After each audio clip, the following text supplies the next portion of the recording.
India UK का free trade agreement अब बिल्कुल रुक चुका है। ये दिवाली में कंप्लीट नहीं हो पाएगा। यहाँ पर आप देख पाओगे यूके की ट्रेड मिनिस्टर ने ये बात कंफर्म कर दी है कि दिवाली की डेडलाइन दोनों देश मिस कर देंगे और अभी के लिए लग रहा है कि दिवाली के बाद भी ये फ्री ट्रेड एग्रीमेंट साइन नहीं हो पाएगा। इतना ही नहीं है, यूके और यूरोप के मीडिया ने ये भी रिपोर्ट करना स्टार्ट कर दिया है कि रिलेशन यूके इंडिया में इतने खराब हो चुके हैं कि पीएम मोदी भी मोस्ट प्रोबेबली यूके को विजिट नहीं करने वाले आने वाले कुछ समय में। जबकि एक बार को पॉसिबिलिटी थी कि मोदी जी खुद जाएंगे यूके में और वहां पर ये फ्री ट्रेड एग्रीमेंट साइन किया जाएगा। मगर जिस तरीके से यूके की मिनिस्टर सुएला ब्रेवरमैन ने भारतीयों के ऊपर कमेंट करी थी, रेसिस्ट टिप्पणी करी थी, उसको लेकर इंडिया खुश नहीं है। यहाँ पर आप देख पाओगे यूके के ही बहुत सारे जर्नलिस्ट ने रिपोर्ट किया है कि मुझे बताया गया था कि इंडियन गवर्नमेंट अब रिटेलिएट कर रही है सुएला ब्रेवरमैन की कमेंट को लेकर। अब सुएला ब्रेवरमैन कौन है, यहाँ पे आप देख पाओगे ये यूके की मिनिस्टर है।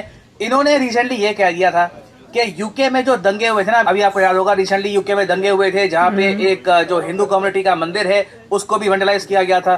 तो इन्होंने ये कह दिया कि जो ये दंगे हुए हैं लेस्टर शहर में, इसका रीजन है कि नए इमिग्रेंट्स लगातार आते जा रहे हैं बाहर से। अब इमिग्रेंट्स लगातार इंडिया से आते हैं और यहाँ पे जो ये दंगे हुए हैं वहाँ पे इंडियंस और पाकिस्तानीज इन्वॉल्व थे। तो उन्होंने ये कह दिया कि यूके में दंगे बढ़ रहे हैं क्योंकि बाहर के लोग आ रहे हैं, मतलब कि इंडियंस आ रहे हैं। और अगर फ्री ट्रेड एग्रीमेंट जो है इंडिया के साथ ये साइन हो जाता है तो और ज्यादा इंडियंस वीजा के थ्रू यूके में आएंगे और ये बात यूके को एक्सेप्टेबल होगी नहीं। ये अपने आप में बहुत ज्यादा एक खराब स्टेटमेंट थी। इन्होंने लिटरली ये कह दिया कि इंडियंस इनके देश में आकर दंगे कर रहे हैं, हिंसा वगैरह कर रहे हैं। तो ऐसी कमेंट के बाद इंडिया डेफिनेटली इस फ्री ट्रेड एग्रीमेंट के साथ आगे नहीं बढ़ने वाला था और इंडिया ने अभी के लिए यूके को एक डायरेक्ट मैसेज भेज दिया है, बी केयरफुल विद कमेंट्स, क्योंकि जो आप कमेंट्स कर रहे हो, जो आपके वर्ड्स हैं, चाहे आप देखो तो कंट्री का अगर कंट्री को कह रहे हो, मगर आपकी कमेंट्स अगर इतनी रेसिस्ट होगी, इतनी गलत होगी तो दोनों कंट्रीज के रिलेशन भी खराब होंगे। नाउ इस वीडियो में मैं आपको बताऊंगा कि यूके इंडिया के रिलेशंस में इन द फ्यूचर क्या हो सकता है। क्या ऋषि सुनाक फाइनली यूके के पीएम बन सकते हैं, इसकी पॉसिबिलिटी दिख रही है। काफी कुछ यहाँ पे आपको जानने को मिलेगा, मगर आगे बढ़ने से पहले आपसे क्वेश्चन पूछूंगा। क्वेश्चन यहाँ पर यह है कि हाल ही में एक इंडेक्स की रिपोर्ट सामने आई है। ये इंडेक्स बताता है कि दुनिया भर में इनइक्वालिटी कितनी है, भेदभाव कितना है। इस मामले में वैसे भारत ने तरक्की करी है, 6 पायदान भारत की इंप्रूवमेंट हुई है। तो आपको बताना है कि रीसेंट इनइक्वालिटी इंडेक्स के हिसाब से भारत की रैंक अब क्या हो चुकी है, 154, 100, 69 या फिर 123। कमेंट सेक्शन में सब लोग करिए उत्तर, सही आंसर मैं आपको दूंगा वीडियो के अंत में। अच्छा, पहली बात तो यहाँ पे आपको ये समझना होगा, यूनाइटेड किंगडम आज के समय गुजर रहा है एक पॉलिटिकल क्राइसिस से। नाउ इस टॉपिक पर मैंने एक जो पुरानी वीडियो बनाई थी वहां में मैंने आपको बताया था कि यूके का जो फाइनेंशियल संकट है ये कितना ज्यादा बदतर है, हम इंडियन समझ नहीं पा रहे। हमें जेन्युइनली अभी तक ना हमारे माइंड में एक इमेज बनी हुई है यूके की कि यूके सुपर डेवलप्ड कंट्री, यहाँ पे तो कोई दिक्कत नहीं होगी। इनके यहाँ आर्थिक स्थिति इतनी खराब हो गई है कि प्रेशर में आके इनके वित्त मंत्री को इस्तीफा देना पड़ा।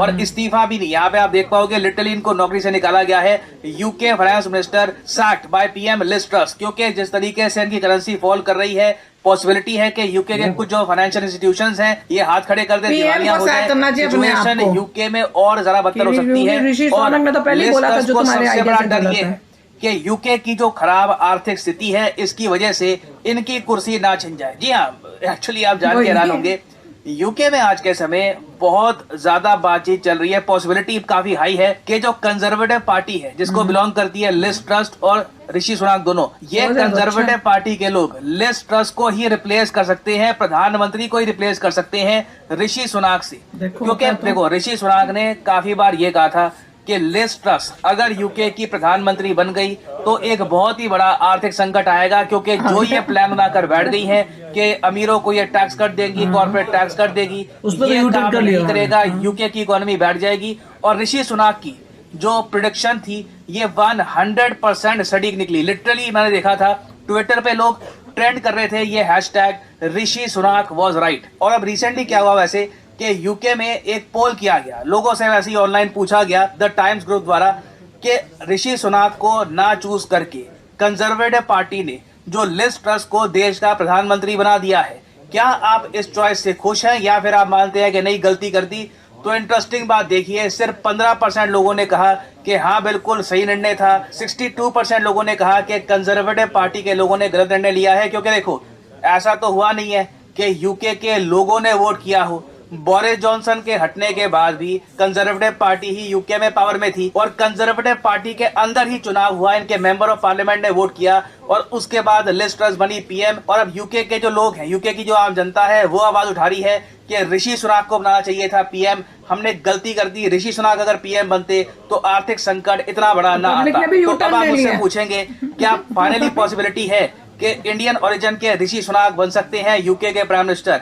वेल देखो, मैं यहाँ पे 100% कुछ कह नहीं सकता, क्योंकि अगेन यहाँ पे पॉलिटिकल इक्वेशंस होती है, कितने एमपी लिज ट्रस के साथ है, कितने सुनाक के साथ है, क्योंकि जनता जो भी कहे अंत में मेंबर ऑफ पार्लियामेंट को वोट करना होगा इस मामले में। मगर मैं वैसे आपको ये बता दूं कि लिज ट्रस के पास ज्यादा ऑप्शंस है नहीं, इन्होंने एक दो गलतियां, एक दो गलत स्टेटमेंट्स और कर दी तो सीधा यूके पीएम की पोस्ट चली जाएगी ऋषि सुनाक के पास। It is very much possible. और पर्सनली आप अगर मुझसे पूछे तो एक बार को यूके की अर्थव्यवस्था को खराब करने के बाद लिज ट्रस ने एक और ब्लंडर कर ही दिया है, भारत के साथ फ्री ट्रेड एग्रीमेंट को मुश्किल में डालकर। अभी हाल ही में क्या होता है कि यूके की तरफ से एक और मिनिस्टर का बयान ये आया कि देखिए, अभी हम पहले सोच रहे थे कि इंडिया के साथ फ्री ट्रेड एग्रीमेंट जल्दी हो जाए, मगर फिर हमने सोचा कि स्पीड से ज्यादा इंपॉर्टेंट है क्वालिटी। जबकि अजीब बात देखिए, बोरिस जॉनसन जो लिज ट्रस के काफी बड़े समर्थक हैं, बोरिस जॉनसन जब पावर में थे, जब वो पीएम थे, तब उन्होंने खुद ही कहा था कि मैं चाहता हूं कि दिवाली 2022 तक इंडिया यूके का फ्री ट्रेड एग्रीमेंट हो जाए डन, और दोनों देश आगे मिलकर ट्रेड करें। मगर अब लिज ट्रस के जो मिनिस्टर्स हैं वो कह रहे हैं कि देखिए रिसेंटली काफी चीजें हुई हैं। इन्होंने ये भी बोल दिया कि अभी अभी तो हमारी रानी की मृत्यु हुई है, पूरा देश शोक मना रहा है, तो ऐसे टाइम में भी फ्री ट्रेड एग्रीमेंट करना कोई जल्दबाजी ना हो जाए, ये तक इन्होंने बोल दिया। रानी की मृत्यु इससे यहाँ पे एक आप कह लीजिए ऐड करके बता दिया, और ये कह दिया कि अभी कुछ इश्यूज हैं जिसपे इंडिया और यूके आपस में एग्री नहीं कर पा रहे, उसकी वजह से India UK free trade agreement अभी के लिए तो नहीं हो पाएगा। और ये यूके के लिए ब्लंडर क्यों है? क्योंकि यूके के लिए इंटरनेशनली ज्यादा मार्केट्स अवेलेबल है नहीं। इंडिया की मार्केट इनको बिल्कुल चाहिए थी, यूके की कंपनीज को इंडियन मार्केट चाहिए थी, क्योंकि अभी के लिए इंडिया यूके का जो ट्रेड है जो 25-26 बिलियन डॉलर्स के आसपास है, ये आराम से डबल हो सकता है इन द फ्यूचर। ब्रिटेन के जो एक्सपोर्ट्स है टू इंडिया ये बहुत ज्यादा बढ़ सकते थे, मगर जिस तरीके से यूके ने अपना ही प्रपोजल वापस ले लिया है ना, उसकी वजह से मैं आपको बता दूं यूके के लोग करंट गवर्नमेंट को दंडित करेंगे। अब यहाँ पे आप कहोगे यूके की सरकार ने अपना ही प्रपोजल वापस कैसे ले लिया? जब बोरिस जॉनसन पावर में थे और लिज ट्रस यूके में एक मिनिस्टर थी, यूके की सरकार में एक मिनिस्टर थी, तब आपको याद होगा ये काफी बार इंडिया आती थी। हमारे यहाँ जो मिनिस्टर है, minister of commerce Piyush Goyal साहब, इनसे मिला करती थी, इनसे इनकी मीटिंग्स होती थी, और उस दौरान इन्होंने ये प्रपोज किया कि यूके ज्यादा वीजास देगा इंडिया को, क्योंकि इंडिया पहले फ्री ट्रेड एग्रीमेंट को रेडी था नहीं यूके के साथ। यूके ने इंडिया को एक ऑफर दिया कि देखिए हमारे साथ फ्री ट्रेड एग्रीमेंट आप कर लीजिए, बिल्कुल यूके के जो एक्सपोर्ट्स हैं इंडिया को ये बढ़ेंगे, मगर उसके बदले में हम आपको ज्यादा वीजास देंगे, जो आपके लोग हैं इंडिया में ये कम पैसे देकर यूके का वीजा ले पाएंगे। अभी के लिए आप अगर देखो तो एक इंडियन सिटीजन को वर्क वीजा लेने के लिए 1400 पाउंड देने होते हैं, और स्टूडेंट्स को पे करने होते हैं 348 पाउंड।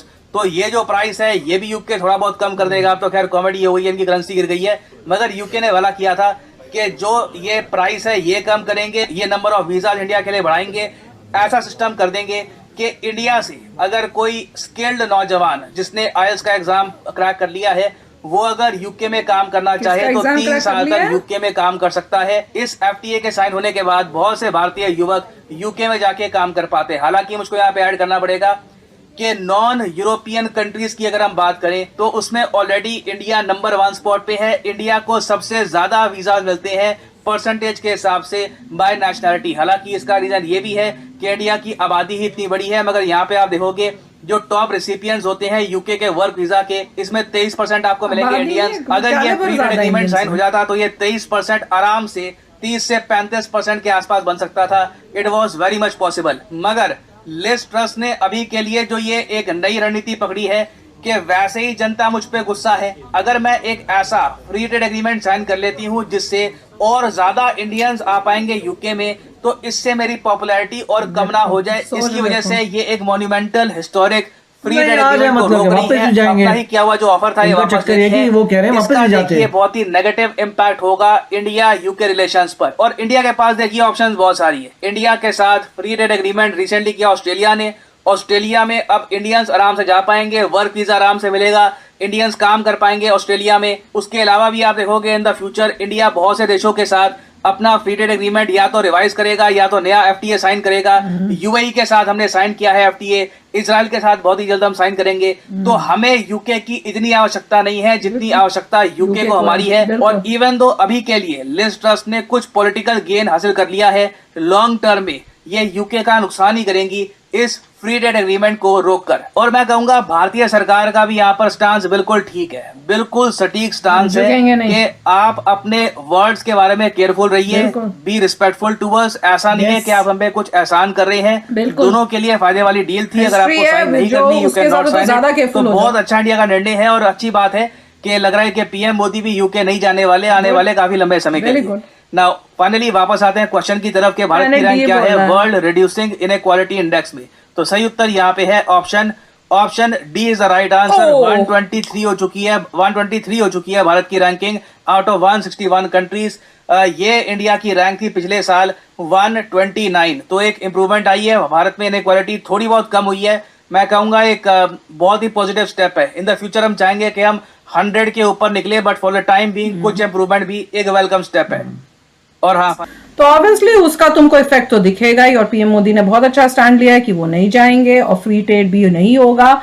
और वही कह रहे हैं भैया नुकसान तुम्हारा होना है, हमारा तो कुछ होना नहीं है, तुम्हारी इकोनॉमी वैसी खराब। गाइज आपको यह मैसअप रिएक्शन का वीडियो कैसा लगा, अपने थॉट को नीचे वीडियो के कमेंट में जरूर बताइएगा। वीडियो पसंद आई हो तो वीडियो को लाइक जरूर कर दीजिएगा, चैनल पे नए हैं तो चैनल को सब्सक्राइब जरूर कर लीजिएगा। तो थैंक यू।